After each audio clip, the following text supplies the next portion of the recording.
બધા મિત્રો મારી પાસે ગીત રેકોર્ડ કરવા આવ્યા, મેં 2 વાર એ લોકોને પાછા મોકલ્યા, પૂછો એમને, કારણ કે ગીત બરાબર હતું નહીં.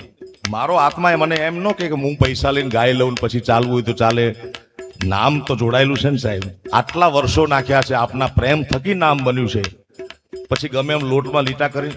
હા, ધન્યવાદ. રામ કિસી કો ઈ પેલા વાત કરી દઉં. ઘણા કલાકારો, બધાને પ્રણામ છે મારા પૂર્વસૂરીઓને, પણ કલાકારોના એકદમ બ્લાસ્ટ મળી જાય અને પછી જો કંઈક પાછું પડી જતું હોય, ઓછું થતું હોય, તો એમાં ઓડિયન્સ જવાબદાર નથી, કલાકાર પોતે જવાબદાર છે.